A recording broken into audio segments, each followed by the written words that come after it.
अस्सलाम वालेकुम स्टूडेंट्स, आज हमने क्लास 10th की चैप्टर नंबर 1 की रिव्यू एक्सरसाइज के क्वेश्चन नंबर 5 के पार्ट नंबर 4 से लेके पार्ट नंबर 6 तक क्वेश्चंस को सॉल्व करना है। तो हमारे पास दो कॉम्प्लेक्स नंबर्स हैं z1 और z2 और इनकी मदद से हमने कुछ प्रॉपर्टीज को वेरीफाई करना था। तो हमारे पास पार्ट नंबर 4 में प्रॉपर्टी है z1 का मॉडुलस ये इक्वल है माइनस z के कॉन्जुगेट का मॉडुलस। तो यहाँ पे सबसे पहले हमने इसकी लेफ्ट हैंड साइड को सोल्व करना है, फिर हम इसकी राइट हैंड साइड को सोल्व करेंगे। अब यहाँ पे सबसे पहले हम इसकी लेफ्ट हैंड साइड ले लेते हैं। लेफ्ट हैंड साइड हमारे पास है यहाँ पे इसकी z1 का मॉडुलस। अब z1 जो है हमारे पास कॉम्प्लेक्स नंबर दिया हुआ है 3 + 4 आयोटा के, तो इसकी जगह पे हमने लिख लेना है 3 + 4 आयोटा और यहाँ पे आ जाएगा मॉडुलस। अब मॉडुलस लेने का तरीका क्या था? मॉडुलस हमने सीखा था कि हमारे पास जो कॉम्प्लेक्स नंबर होते हैं a + b आयोटा की फॉर्म में, जब भी हम इनका मॉडुलस लेंगे तो यहाँ पे रियल पार्ट a है इसका स्क्वायर लेंगे, प्लस हमने यहाँ पे जो इसका इमेजिनरी पार्ट है उसका स्क्वायर लेना है और दोनों के ऊपर हमारे पास अंडर रूट आ जाएगा। तो यहाँ पे हम लिख लेंगे 3 का स्क्वायर प्लस 4 का स्क्वायर और सारे के यहाँ पे आ जाएगा अंडर रूट। 3 का स्क्वायर यहाँ पे 9 है और 4 का स्क्वायर 16 होता है। दोनों को प्लस कर लेंगे तो 25 आ जाएगा। 25 का जब अंडर रूट लेंगे तो यहाँ पे 5 आ जाएगा। अब हमें इसकी राइट हैंड साइड लिख लेनी है। राइट हैंड साइड में हमारे पास है -z1, इसका हमने लेना है कॉन्जुगेट और फिर हमने इसका लेना है मॉडुलस। तो यहाँ पे हम लिख लेते हैं जी -z1। हमने पहले यहाँ पे बच्चों हम सबसे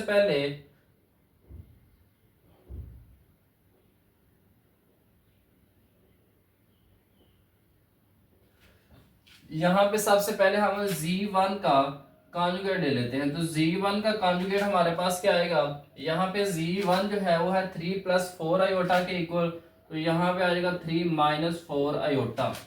यहाँ पे जो आयोटा वाली वैल्यू है इसका साइन चेंज हो जाएगा, प्लस था तो ये माइनस में चेंज हो जाएगा।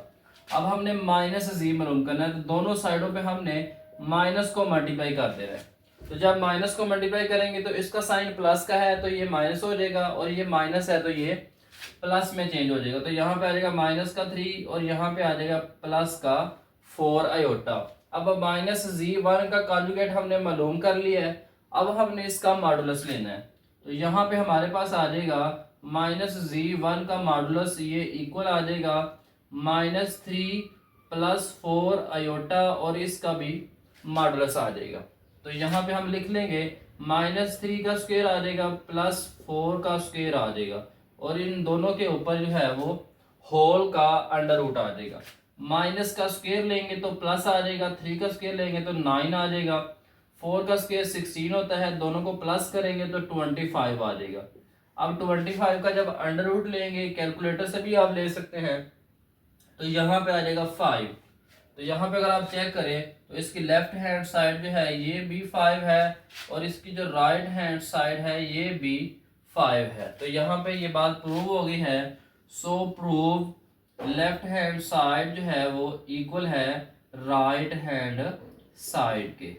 तो इस तरीके से आपने क्वेश्चन नंबर 5 के पार्ट नंबर 4 को सॉल्व करना है। सबसे पहले लेफ्ट हैंड साइड में आपने मॉडुलस मालूम करना है, रियल पार्ट का स्क्वायर प्लस इमेजिनरी पार्ट का स्क्वायर और दोनों के ऊपर आ जाएगा अंडर रूट। स्क्वायर ओपन करके प्लस करना है, प्लस करके फिर अंडर रूट ले लेना है। इस तरह से यहाँ पे राइट हैंड साइड में सबसे पहले आपने z1 का कॉन्जुगेट मालूम करना है। जब z1 का कॉन्जुगेट आ जाएगा तो उसको माइनस से मल्टीप्लाई करना है, माइनस से मल्टीप्लाई करके फिर हमने उसका मॉडुलस ले लेना है। नेक्स्ट इसका पार्ट नंबर 5 है। पार्ट नंबर 5 के अंदर हमने ये प्रूव करना है कि z2 का डबल कॉन्जुगेट जो है ये इक्वल आना चाहिए z2 के। ये हमने यहाँ पे प्रूव करना है। तो यहाँ पे सबसे पहले हमने z2 का डबल कॉन्जुगेट मालूम करना है। तो z2 जो है ये हमारे पास इक्वल है 2 + 3 आयोटा के। सबसे पहले हमने यहाँ पे लेना है कॉन्जुगेट, तो दोनों साइडों पे हमने कॉन्जुगेट लिख लेना है। तो कॉन्जुगेट आ जाएगा 2 + 3 आयोटा और इस सारे के ऊपर बार आ जाएगा, इसको हमने कॉन्जुगेट पढ़ना है। तो यहाँ पे हमारे पास आ जाएगा 3 आयोटा का साइन चेंज हो जाएगा, ये प्लस में है तो ये माइनस में चेंज हो जाएगा और यहाँ पे आ जाएगा z2 का कॉन्जुगेट। यहाँ पे आप लिख सकते हैं टेकिंग कॉन्जुगेट, दोनों साइड पे आपने यहाँ पे कॉन्जुगेट ले लेना है। अब यहाँ पे again taking conjugate, again taking conjugate लिख लेना है, दोनों साइडों पे फिर हमने कॉन्जुगेट ले लेना है। अब यहाँ पे Z2 का कॉन्जुगेट लिया था तो यहाँ पे आ गया अब Z2 और डबल कॉन्जुगेट। पहले भी एक कॉन्जुगेट मौजूद है, अब हमने एक दफ़ा फिर कॉन्जुगेट लेना है। और जब आपने दोबारा कॉन्जुगेट लेना है तो आपने Z2 के कॉन्जुगेट का कॉन्जुगेट लेना है। तो यहाँ पे आ जाएगा 2 माइनस 3 आयोटा और यहाँ पे फिर से आ जाएगा कॉन्जुगेट। फिर आयोटा वाली वैल्यू का साइन चेंज होगा तो यहाँ पे आ जाएगा 2 प्लस 3 आयोटा और यहाँ पे आ जाएगा Z2 और इसके ऊपर डबल कॉन्जुगेट।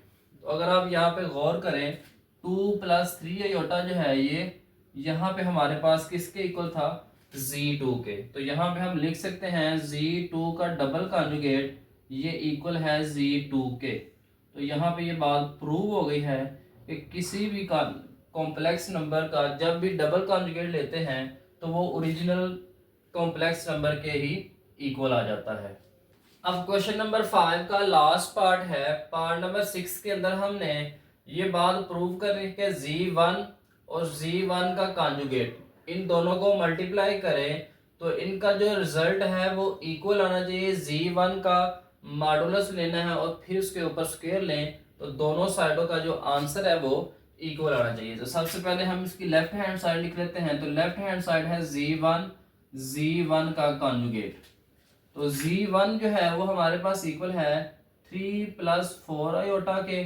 और जब हमने Z1 का कॉन्जुगेट लेना है तो कॉन्जुगेट लेंगे तो इसका साइन चेंज हो जाएगा, तो आ जाएगा 3 माइनस 4 आयोटा। तो ये हमारे पास फार्मूला बन गया है a प्लस बी और a माइनस बी, ये इक्वल होता है a का स्क्वायर माइनस b का स्क्वायर। तो यहाँ पे हमारे पास ये फॉर्म बन गई है। तो यहाँ पे हम लिख लेंगे 3 का स्क्वायर माइनस 4 आयोटा का स्क्वायर। तो यहाँ पे आ जाएगा 3 का स्क्वायर 9 माइनस 4 का स्क्वायर लेंगे तो 16 आ जाएगा और आयोटा स्क्वायर की जगह पे यहाँ पे हमारे पास आयोटा का स्क्वायर आ जाएगा।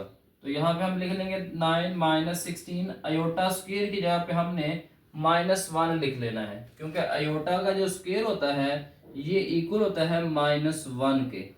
तो आयोटा स्क्वायर की जगह पे हमने -1 लिख लेना। तो यहाँ पे आ जाएगा 9 माइनस माइनस प्लस हो जाएगा, 16 1 जा 16 हो जाएगा, दोनों को प्लस करेंगे तो 25 आ जाएगा। तो यहाँ पे हमारे पास लेफ्ट हैंड साइड जो है वो इक्वल आ गई है 25 के।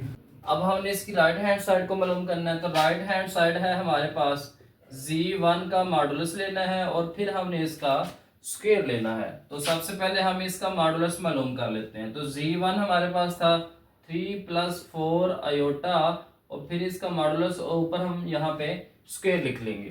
तो यहाँ पे जब मॉडुलस लेंगे तो आ जाएगा 3 का स्क्वायर प्लस 4 का स्क्वायर और सारे के ऊपर अंडर रूट आ जाएगा और यहाँ पे स्क्वायर आ जाएगा। तो 3 का स्क्वायर आ जाएगा 9, 4 का स्क्वायर आ जाएगा 16 और ऊपर आ जाएगा अंडर रूट और यहाँ पे आ जाएगा स्क्वायर। तो दोनों को प्लस करेंगे तो 25 आ जाएगा। 25 के ऊपर हमारे पास यहाँ पे स्क्वायर भी है और स्क्वायर रूट भी है। तो स्क्वायर और स्क्वायर रूट आपस में कैंसिल हो जाएंगे तो यहाँ पे आ जाएगा 25। अब लेफ्ट हैंड साइड और राइट हैंड साइड दोनों को कंपेयर कर, लेफ्ट हैंड साइड जो है वो भी 25 है और जो राइट हैंड साइड है वो भी 25 है। दोनों को कंपेयर करेंगे तो यहाँ पे हम लिख सकते हैं सो प्रूव्ड, ये बात प्रूव हो गई है कि लेफ्ट हैंड साइड और राइट हैंड साइड जो है ये दोनों आपस में इक्वल है। आने वाली वीडियो के अंदर हम क्वेश्चन नंबर 6 को सोल्व करेंगे। उम्मीद है आज की ये मुख्तसर सी वीडियो आपको अच्छी लगी है। अगर अच्छी लगी है तो आपने चैनल को लाइक भी करना है और आगे दोस्तों को शेयर भी करना है।